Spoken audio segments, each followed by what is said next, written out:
I really admire in this country. I read the book Harry S. Truman. Harry S. Truman. McCullough's book. It's that thick. I read it twice.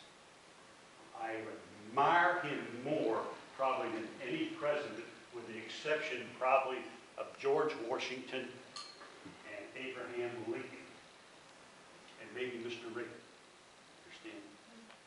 But why I do affect that? Harry S. Truman he didn't want to be president.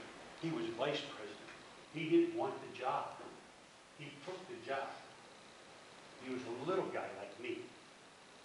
Not very big, but he had convictions. He was a true leader. Just think of what he did. Just think of what he did.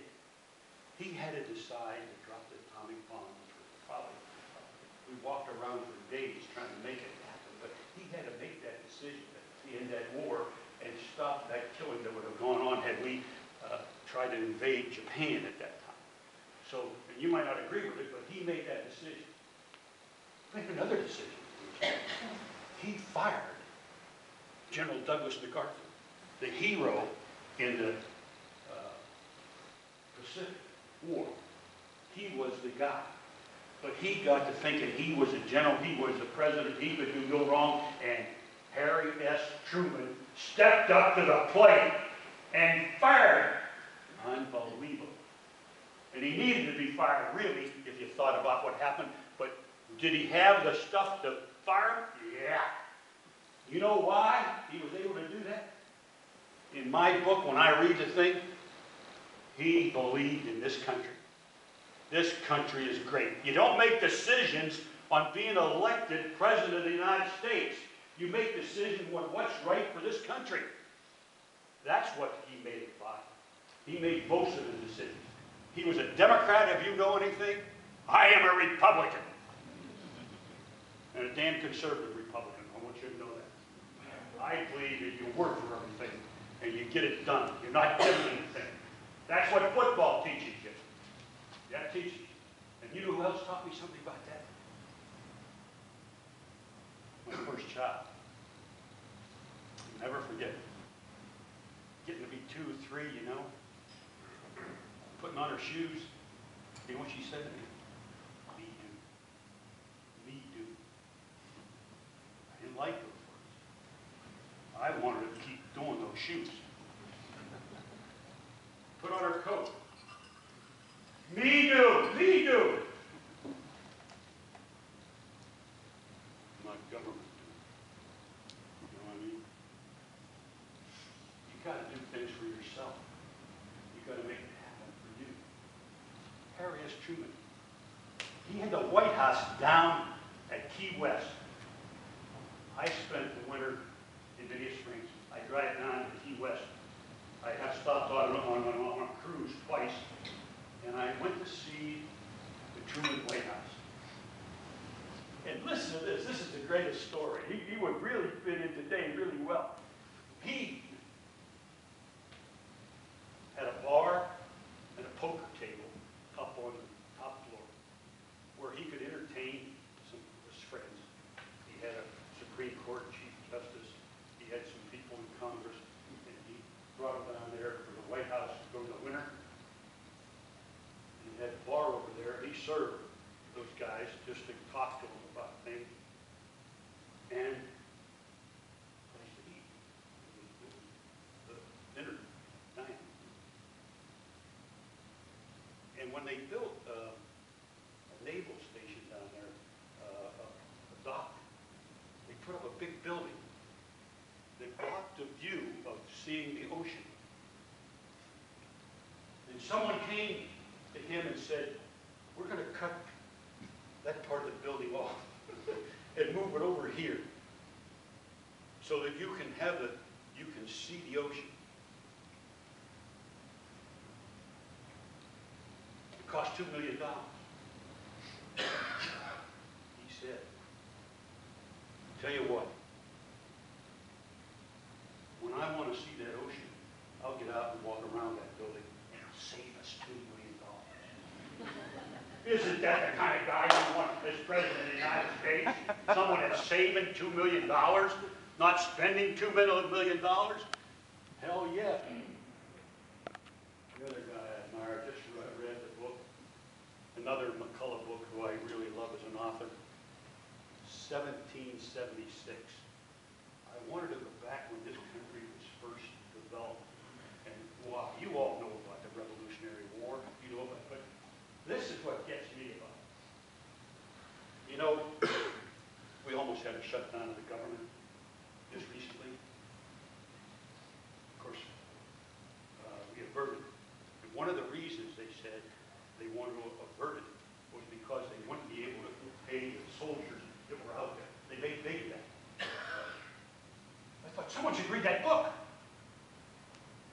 Because when they formed the Continental Army to fight the English, the greatest power in the world, the greatest soldiers in the world, all of a sudden, George Washington cropped up because he had experience in the French and Indian War of being successful. So what happened? They started a war. And the first battle happened up in Boston. And by the luck of everything, we won that first battle somehow in Boston. But winter was setting in. Now, sometimes in wintertime, they didn't quite, you know what I mean? They went into retreat. They went for a long winter to get away, but they didn't do that here. The Continental Army was out. Did they get paid? They got $12 a month. In the Continental Congress, they had no money. So they never got paid, but they were in the army. Some of them deserted, some of them left, went home, whatever. But you know what? You talk about tough times. You're not getting any money. You're fighting a battle. You move to New York, where it's cold. They're well equipped now, and you're not exactly winning the war. Can you imagine this? When I read this, I got kind of told how tough the people must have been back then compared to now. No shoes. The army had no shoes. There's always certain people had shoes, and if you didn't have any shoes, you wrapped things around your feet, and you marched on that.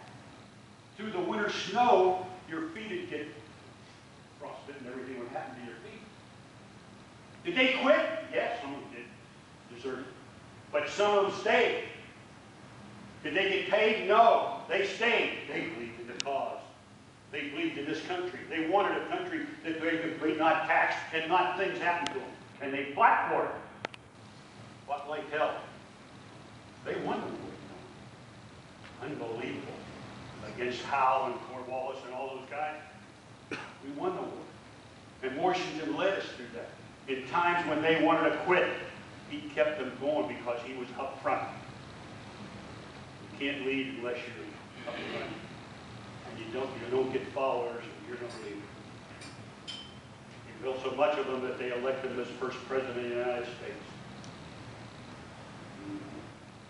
So he's a leader. A leader of some kind. Now, when you talk about that, there's a man that did the job. And then the other one I admire. Oh, you know, I got to tell you something. We sometimes judge a man way back in history by what happened up front here. A lot of people in this country disliked him because he was a slaveholder. And don't think he was a great president because he kept holding the slaves for too long. That was the system in the South. That was then. Now it's different. Some people can't put that together. So they don't like it. I like it. He was a man that could lead, and he led us in the right direction. The other guy that had to do that was Abraham Lincoln.